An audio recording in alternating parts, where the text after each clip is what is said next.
Welcome to Reimagining Liberty, a show about the emancipatory and cosmopolitan case for radical liberalism. I'm Aaron Ross Powell. Regimes falter when opposition media is strong, but America's legacy media has failed to live up to the dangers of the political environment and the authoritarianism of Trump's administration. We need stronger opposition media making full-throated defenses of liberalism. But what does that look like? I'm joined today by Adam Gurri, founder and editor-in-chief of Liberal Currents, which is currently fundraising to take their indispensable publication to the next level. Adam and I talk about the state of media, what it means to carve out principled opposition, and how stronger opposition media can see us through the coming years and towards a future for liberalism. Reimagining Liberty is a listener-supported show. If you value these conversations and want to listen to them a week early, you can become a patron. You'll get a special early access feed of the show, and you'll get my weekly roundup of my latest writing as well. Head to patreon.com/Aaron Ross Powell to learn more, or look for the link in the show notes. With that, let's turn to my conversation with Adam.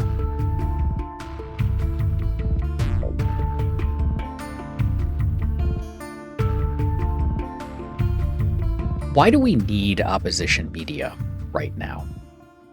Right. I think there's two parts to that question. Why do we need it, period? And why do we need it now?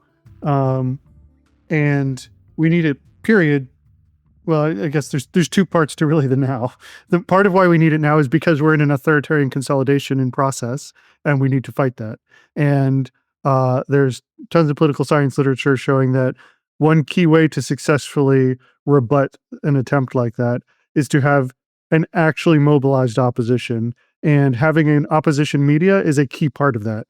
It's a big way that you mobilize the public part, especially of an opposition. But even the elite part is well mobilized by an actual opposition that isn't suppressed. And so that's sort of the quick version of why you need it when you're in the situation that we're in under Donald Trump. The bigger answer is our media landscape in America has been a mess for quite some time. And it is a mess in a way that is very asymmetric. And that plays specifically into how we got into this situation in the first place, right? So on the one hand, you have established legacy institutions in the media that are mostly liberal or left of center culturally and politically to some extent. The sort of like the longtime right-wing criticism of mainstream media has some truth to it in terms of the bent. And these institutions still see themselves as sort of mediators of the society overall. Despite perhaps the liberal or Democrat preferences of some of the people there, their orientation is attempting towards neutrality, and not just for idealistic reasons either, but because they want to win back that audience of people who were Republicans too, and would read the mainstream press alongside everyone else, and that would support the business model of them. On the other side, right-wing media has just been going for slaying the dragon, right? They are actually committed to defeating liberalism in this country by any means necessary. There's a donor network behind them that will just shell out cash to fund, the lifestyle of people all the way down to the level of conservative influencers and all the way up to the level of like Breitbart and, actual conservative publications and institutions. And they have their eyes on the prize. They're not pandering to liberals. They're not trying to be neutral. They just want to win. So there's that side. And then there's, the New York Times, the Atlantic, the Washington Post until recently, perhaps, that they will report negative things about, Republican presidents and things like that. But they'll also, there's asymmetry between the negative reporting on Trump and the negative reporting on Joe Biden, which is just insane, right? Like, I would never defend Joe Biden as a perfect president, but he was not a dictator to be. But for the press, for a lot of them, the fact that he didn't give them access, for example, or didn't talk to them, nearly as much, was almost as bad as, Donald Trump directly suing uh, media organizations from his position as president, and things like that. So there's this asymmetry. Um, that means we need actual press that actually just says Donald Trump is trying to be a dictator, and we need to stop that. That's bad. He's trying to destroy a lot of the basic values that most Americans believe in, and that's bad, and we should resist it. Um, Whereas, by contrast, just last week, The Atlantic published a huge, glossy interview with RFK Jr., the guy who is doing more to destroy our public health infrastructure in this country, and is just sort of beyond that part of the whole milieu of crankish, anti-science, conspiracy-laden nonsense that comes out of the right-wing fever swamp. Um, but The Atlantic, one of the big liberal publications, supposedly, is giving this guy a huge megaphone and sort of veneer of respectability. Is the problem so? Let's set aside the hard right media right now, Of course. and focus on the kind of mainstream legacy institutional media. Is the reason that it's in the state that it's in, and therefore opposition media or alternatives to it are so critical, is it cultural? Is it incentives? Like why is it? Because there's a lot of we both know a lot of reporters. We know reporters at mainstream outlets. These are not like stupid and evil people, right? Like these are smart and well-meaning people. Um, when you talk with them, they recognize the severity of the situation, and yet when you read the New York Times, the Washington Post, and so on, it doesn't seem to reflect that severity. Or you watch the major network news, and this is where I'm curious about kind of the culture and incentives and publishing structure, because it's not consistent, right? Like you get in the hard reporting side, like right now, the thing that's happening is Hegseth is the news came out that he maybe gave like a direct kill order, war crime. That was reported, I believe, in the Washington Post. Yeah. Yeah. Um, like you're seeing that, but then it's the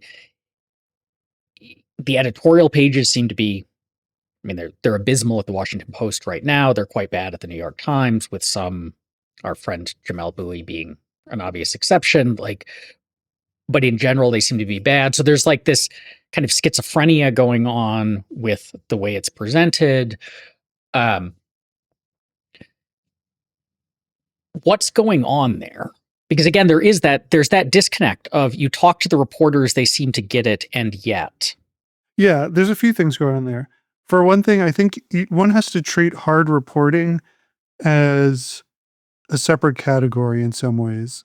For you and me, and for many people like us, hard reporting it's obvious what the value is, right? Hard reporting is probably the most underfunded thing in media and the most important thing, but unfortunately not the most socially important thing, if that makes sense. So to unpack that a little bit, getting that information is incredibly hard, and the work that reporters do to get it is incredibly important. But audiences do not respond to it for the most part. There are exceptions, and when there are exceptions, media institutions, because of basic incentives, will latch on to it. They've been hitting this Hegseth thing not because it's even the worst thing that the Trump administration has done. It's not. There's too many, to name. It's up there. I mean, it's pretty bad. But it's really not. Like they've done many terrible things already, right? But this one has landed with audiences, and you never know which one it is going to, and it's usually just a fraction of what they report on that does. But once it does, they do chase that. I mean, that's just good business for them. So the brazenness of just shooting people hanging on to sinking ships has thankfully actually landed with audiences, and so that publications are chasing that. And even right wing media, to open that door a little bit again, feel they have to respond. They can't just ignore it like they do most things, because they need to have some answer. People are actually talking about it. It's not something they can control. Um, so there's that. That does, that is a social impact aspect of reporting, which is important, and which institutions like even the Post now, and definitely the New York Times, and Reuters, and all of them, that can make an impact for sure. And when that happens, that's great, and they should get credit for that. Um, but what usually happens is there's a lot of nuts and bolts reporting that gets done on mass deportation, the open corruption of the Trump regime, um, and any number of things like that that are going on, and people pay like that will sometimes have an impact through, for example, it being cited in court cases as evidence. So that's like important because our court system is not completely undermined, thankfully. There are judges that care about the facts and reality, and the first cut of getting that reality is often coming from reporters. So that can have an impact through that institutional mechanism. It can also have an impact through elite circles of people seeing something is going on and devising a strategy. But unfortunately, what it doesn't typically do is mobilize the public in any capacity. Most of the public doesn't have a lot of patience for this kind of reporting. They don't really consume it in large volumes, except for the most engaged partisans who already want to oppose Donald Trump, right? If we're talking about people reading about bad things that the Trump administration has done.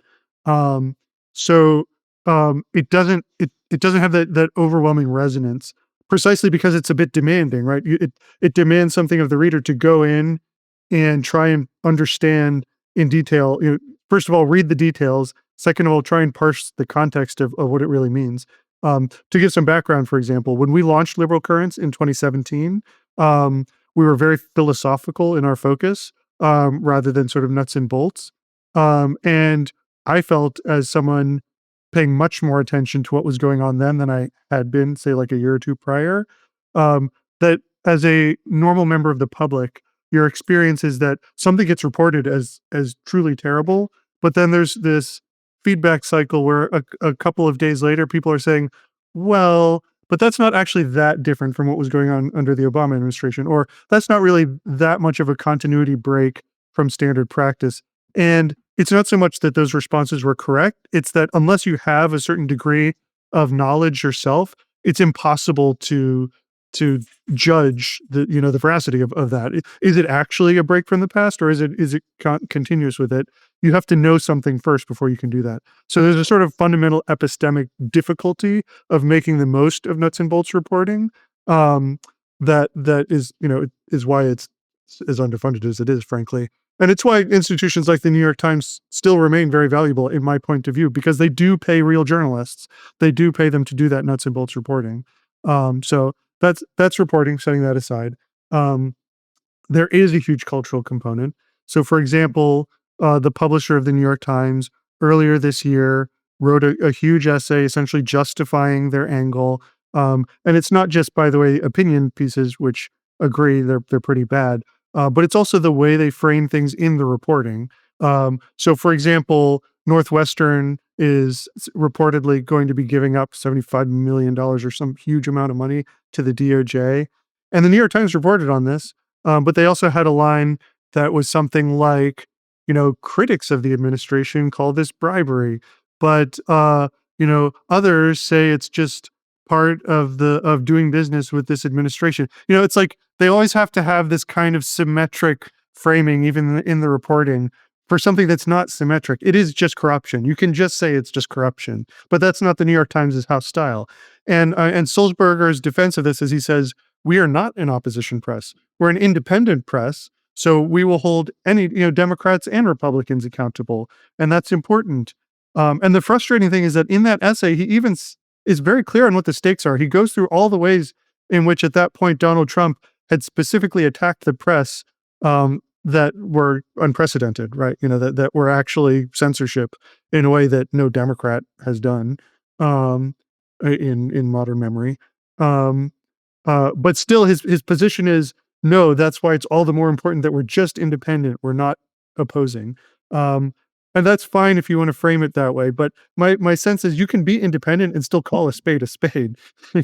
It's not opposition to just describe facts of the matter, such as that the Trump administration is extracting bribes from mainstream institutions. That's what's happening. You can call it that. So that's the cultural part, but there are some incentive parts too. And there's two basic incentives.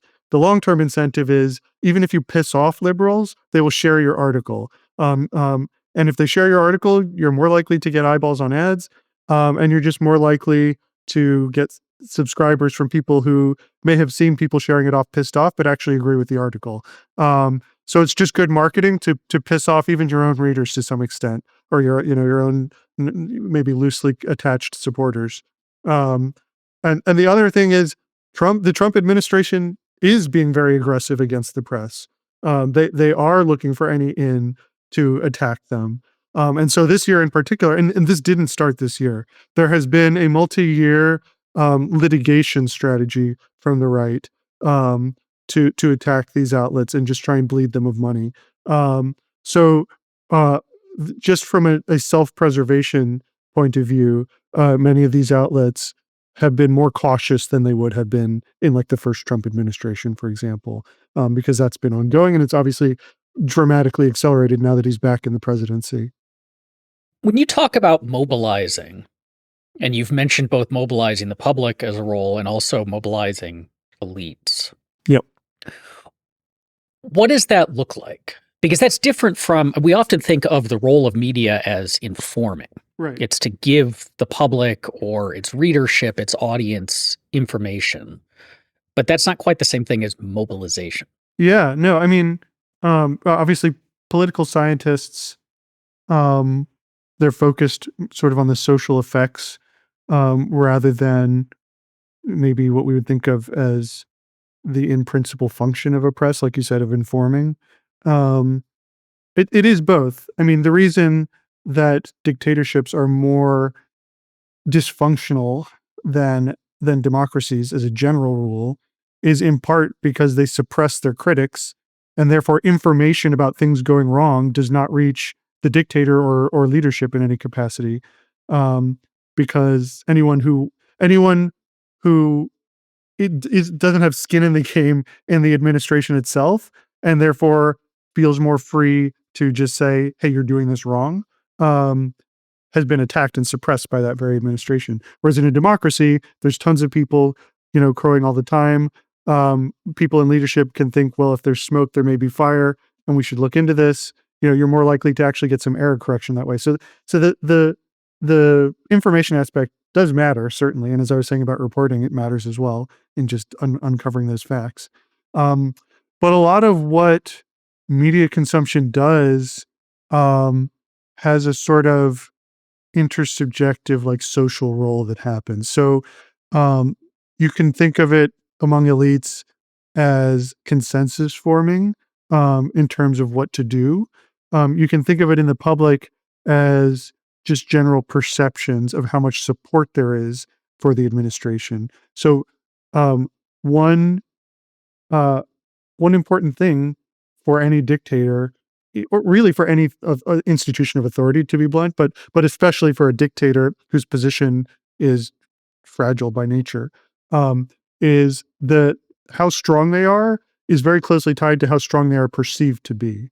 And there's some things that you can't persuade your way, rhetoric your way around. Obviously, if they have a good patronage network that has consolidated the control of the military, then even if the public is in a rebellious mood, they're probably going to win the struggle. But once you're in a situation where it's actually a struggle and there potentially are bullets flying, you are in a much weaker position than just everyone is terrified of you, perceives you as being strong, and won't even try to fight you, right? And that's what you want to avoid, that scenario. And the way you avoid that scenario is large mass demonstrations, lots of media that is talking about your mistakes and your immoral actions in venues that reach large audiences. So it shows that not, the dictator does not have the control, fear, or respect of the public. It does not have the control or fear of the media. And then the media is providing that information on the bad things that they are doing, bad both in the sense of boneheaded mistakes and bad in the sense, incompetence, but bad in the sense of morality as well. So spreading the perception that, for example, even among supporters of a dictator, if they perceive that a large majority of society is against this dictator, they won't turn out themselves to go to the mat for them. So just getting to that level of, there's a lot of people that are against this person. He does not have the strength to stop them from saying it or showing it or turning out on the streets or whatever it is just incredibly crucial to either avoiding a dictatorship in the first place or, opposing one that's already in place. How does that work in our current media environment? So the New York Times is one of the few major newspapers that seems to be profitable. Right. But it has a huge readership, but that readership seems to be, I can't remember what the numbers are, but every now and then you see these things of how much of their money is basically people subscribing for Wordle and the other games. And it's a lot. It's a lot. Um, but it's not being read by the 30% of people who seem dead set on supporting Trump Right. no matter what. Or a huge chunk of the remaining people. It's a very niche audience, even by major newspapers. The media landscape is similarly just incredibly bifurcated into right wing and more progressive ecosystems. Kind of the closed epistemology of the right wing media sphere is really something to behold. Like when you talk with, we all had Thanksgiving recently, and many of us were exposed to kind of Trumpy family members who we don't normally talk with a lot. And one of the things you notice just how kind of closed their epistemic sphere is, and how much stuff they believe that's just like utterly just not true, but is like the lore within the right wing media ecosystem. Yeah. Um, Social media splits us. The algorithms do it, but also the kind of Twitter diaspora, and then splits along generational lines. Like all the olds are on Facebook and all the youngs are on Snapchat and Instagram and so on. Um, Blue Sky versus Threads versus Twitter versus like the 6 people who are clinging to Mastodon. Like it's all just like a balkanized media environment.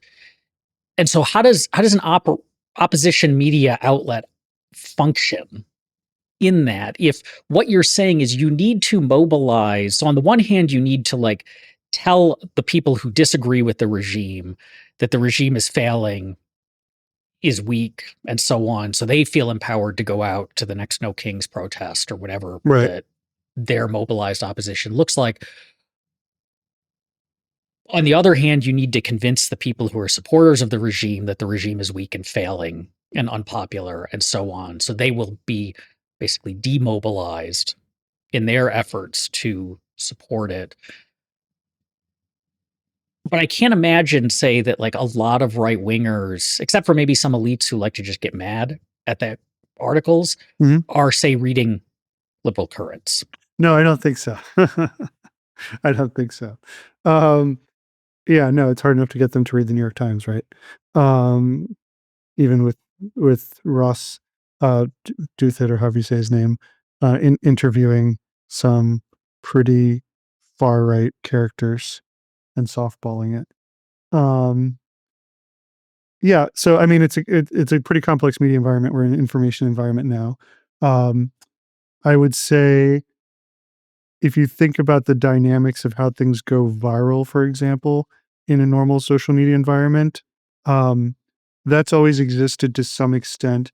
Um, it it it was a little harder to see in the era of big broadcasting, um, because that was such a big game in town. The concentration around the big three in this country was just so enormous in terms of its reach in the population, that it's difficult for us to conceive of other models of influence where the individual media are a much smaller component of that, but they're still cascading effects that reach huge segments of the public. So yeah, the New York Times has like what 15 million, 20 million subscribers or something, which I mean, hey, that's up not quite, it's like what, 5 to 8% of the population. That's not nothing. But also the New York Times is read by the sort of the wreckage remains of the broadcast news folks, in as much as that still exists, and but also the cable news personalities. Long story short, they're also read by people who have yet more audiences. Cumulatively, all of those people have social media audiences. They have audiences of people who are influencers themselves and have not a million, or maybe just 1 million, single digit million or hundreds of thousands in their audiences. And uh, Messages do cascade. It's not a top down phenomena the way that like the big three broadcasting model was very much. Um, but it still can happen. And essentially, the long story short is you just have to get into the arena, and there's no formula. It's just kind of like a classical rhetoric situation. You have to actually, you know, carefully craft your message for the audience you're aiming at, and have it the right timing for it to reverberate and have the effect that you want. And it's everyone who's in this business knows that it's not at all predictable. I mean, there's some things you can say this makes it more likely or less likely, but often the thing that goes absolutely wild is not the one that you necessarily thought it would be. Um, when so when Samantha Hincoxley wrote about Epstein and sort of like the pedophilia on the right, obviously we thought that one had some potential for going viral. But other times it's less predictable. She also wrote an extremely long, heady essay on the gender politics of the right, and that was one of our top performers that went very crazy popular as well.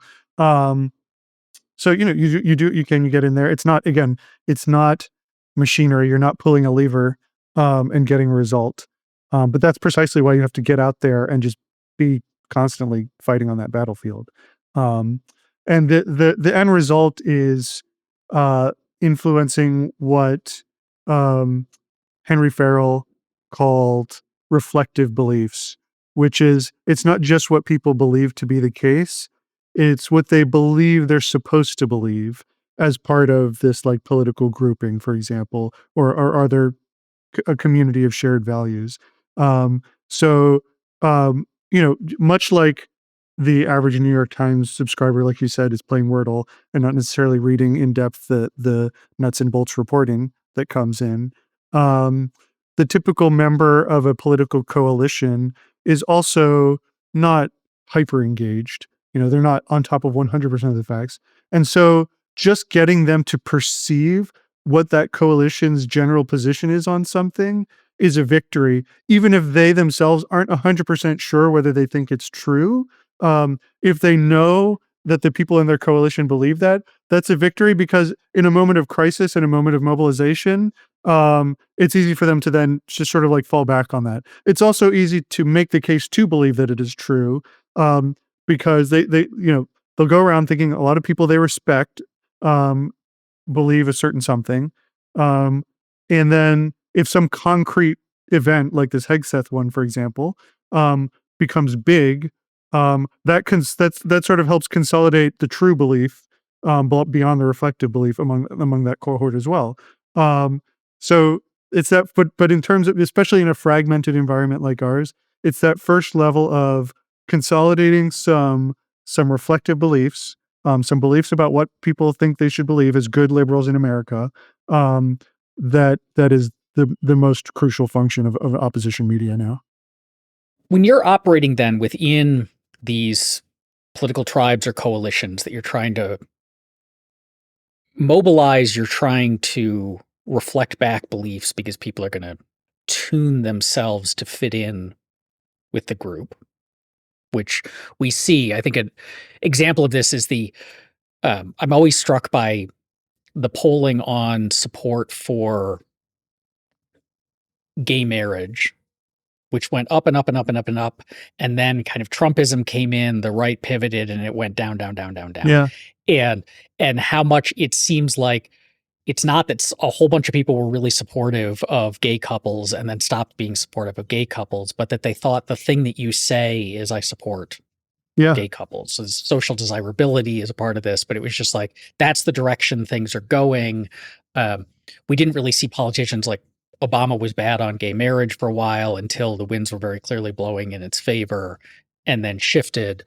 And so what I wonder then is this gets us, maybe this is I hate to bring this into it, but like the popularism arguments. If you're operating within one of these coalitions, and so what you're trying to do is like reinforce these beliefs for the purposes of mobilizing people or just getting them to not feel as discouraged about the state of the world, or the state of the future, that there is a path forward and so on. To what extent is the role to just kind of reflect back the existing views of that coalition in order to strengthen them, reinforce them, because there's people who are pushing against them? And to what extent is it to try to shape them in a more positive direction? And so I'm thinking of Liberal Currents has published on this, and a lot of the Liberal Currents writers are very vocal on YIMBYism and housing as an area where like progressives have been quite bad on housing. It has had profoundly negative effects on not just cities, but on the country as a whole. The policies that they push are typically the wrong ones to address this problem and so on. But that is a heterodox belief within the progressive left coalition. And so pushing on that can, on the one hand, like you could make the argument, like that moves things. If we can move more people to support, like just build more housing as the solution to the high cost of housing, which is a remarkably unintuitive thing to a lot of people, then that's good for the long-term health of the country. But on the other hand, if you're pushing hard on something that's heterodox within this coalition, does that end up having people in the coalition be suspicious of you in a way that then undercuts the other reinforcement? Like you basically have written yourself out of the coalition. Right. Yeah. So I think this gets at a good point. We could talk, like when you talk about opposition media at a high level and mobilizing and coalescing on reflective beliefs. It sounds like a nice, neat process where it's like, okay, we all know we're against this guy. Like we'll have a set of things that we coalesce on, and that's great. Like, but obviously there's a lot of internal disagreement about what those reflective beliefs should be, and a lot of the opposition media space is going to be hashing out those things in a relatively public way, which can lead to bad blood, right? Bully between players. And that's sort of the risk of political coalitions in general, really, is that they are, a gathering of people towards a common goal, but they don't always agree on all of the goals. And that negotiation can be difficult. YIMBYism is a funny one because, or a good one really, because I would say I don't even know that it's heterodox any longer. It's pretty, in terms of the intellectual mind space, it's had a pretty overwhelming victory. I would say among Democrats specifically, like the actual elected politicians and people running for stuff, and among policymakers that they listen to. And that was a long process, right? I mean, obviously that was not the case 10, 20 years ago. And that was done through large public, public campaigns and books like Abundance and things like that. But also through a lot of just quiet work through local orgs, building relationships with the politicians in specific municipalities and things. So that, that's a case of you have a long enough time horizon, and you can move the within coalition politics. Yeah, for us, I mean, we feel very strongly that, another thing about talking about the existence of things like people's beliefs about what they should believe is it sounds like you're saying you just need to give them a noble lie. But that's not the case, and that's the problem with the right-wing media, right? Like, they are so far from reality. They're doing crazy things right now. I don't think to consolidate their power, but because they are generally genuinely detached from reality and have no idea what will actually work. The stuff they're doing is going to tank the US economy, for example. I mean, it just will. And I don't think they want to tank the US economy particularly. I think they would love nothing more than to have strong economic growth over the next 4 years. That just cements their control over things, and their popularity. But their reflective beliefs are so idiotic and so deranged and so disconnected from anything concrete, that they're doing a bunch of things that just don't make any sense.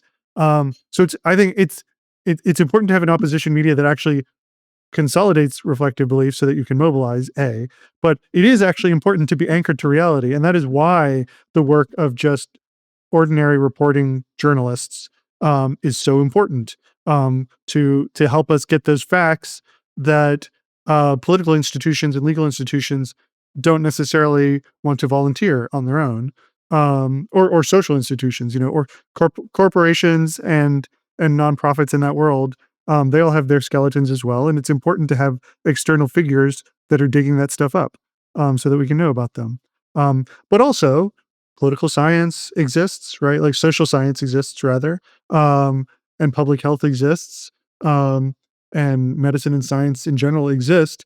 And if we are trying to coalesce around reflective beliefs, both for elites and for the public, we want to have them believing things that are as true as we can make them, obviously, in a world with fallibilism. So we want elites who are in power, that once they're in power, are going to enact policies that will actually make things better, that will actually uh, counteract, the damage that the Trump administration has done, or mitigate against a future one, like it. Um, we want to actually address the problems of police violence without just saying to abolish the police or something, or abolish, like something anarchistic that's simply not going to happen. Give them something concrete they can do that will actually have a chance of succeeding, and that requires media institutions that are not only committed to opposing bad values like fascism, but also committed to seeking out the truth and promoting it to their readers and their audiences. Um, so that's very important. I sort of lost the thread of the question that led to this answer, but I do think it's important to say. It tees up my next question, which is, so tell me about liberal currents Yeah, in all of this. Like we have touched on a fair amount of it, but there's a need for opposition. The old legacy media has not been responding well to this moment for all of the reasons we've discussed. There's a real need for opposition media as you've defined it. Liberal currents is explicitly positioning itself as part of that opposition media. yep, So what does that look like for liberal currents? yeah. So as you know, we have a fundraiser going on right now, and the goal of this is really to build us up so that we could take steps towards being more of an Atlantic, essentially. Doing what we think the Atlantic should be doing, to some extent. Um, in the beginning, we saw the threat of Trump in 2016. Once he was elected, a few of us started working on launching this, in response. The original idea was mostly just, okay, liberalism has gone stale in the sense that there are a lot of assumptions that a lot of people shared for a long time that have gone unchallenged in any serious way for a long time. And we need to get back to actually providing people the rationales for these things. We still very much believe in freedom of the press and racial equality, just equality, period. Um, and the basic dignity of individuals. Um, uh, but we actually have to make the case for it, because obviously, like, I mean, Trump's victory in 2016 was a little bizarre in terms of our institutions that allowed it. It wasn't like it was a majority, but it was, or a plurality even. But it was a huge segment of society that went behind someone who just was very openly retrograde in several respects and illiberal in everything. So the original idea was just sort of the intellectual foundations of liberalism.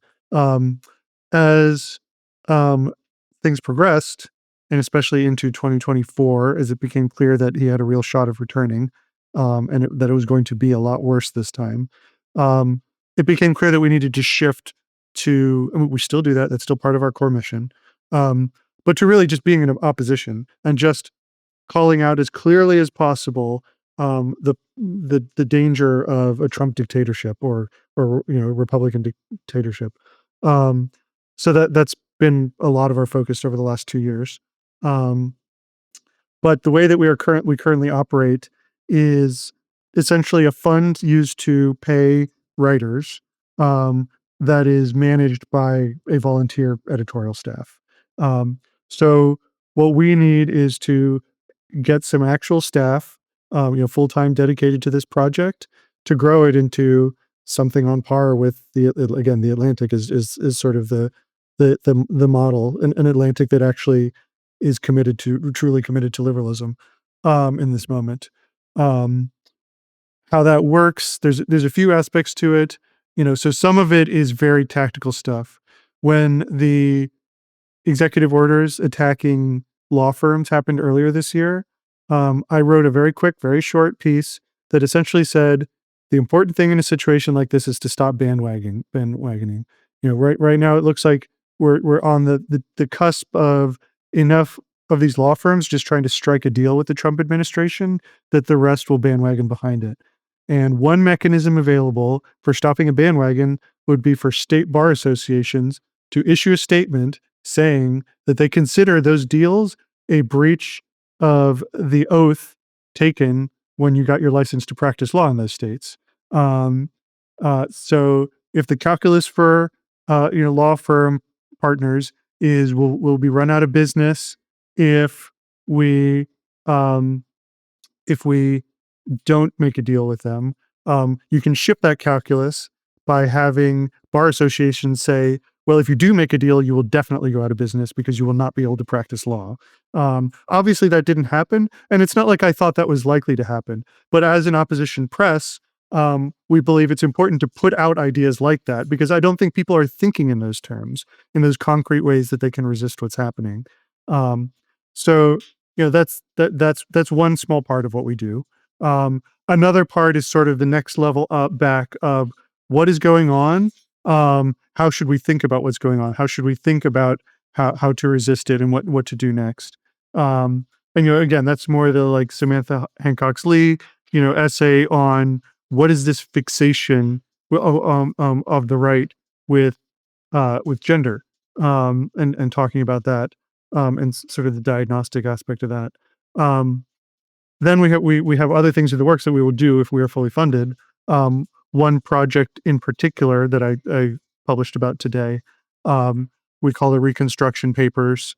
It is gathering experts across several subject areas. So from higher education to actually the federal executive branch and how it operates. And Congress and reforming the judiciary, but also reforming the media, as we've been talking about. Several aspects of society and the institution of the United States. Writing essays that are not just about repairing the damage that Trump has done to those institutions, but acknowledging that there were problems with them before, because all institutions are flawed, and quite frankly, most of these institutions had reached a point of needing going back to the drawing board on reform, because they were designed at a different moment in terms of sort of like how the industrial organization of the country works, what our technological infrastructure was like, any number of realities, right?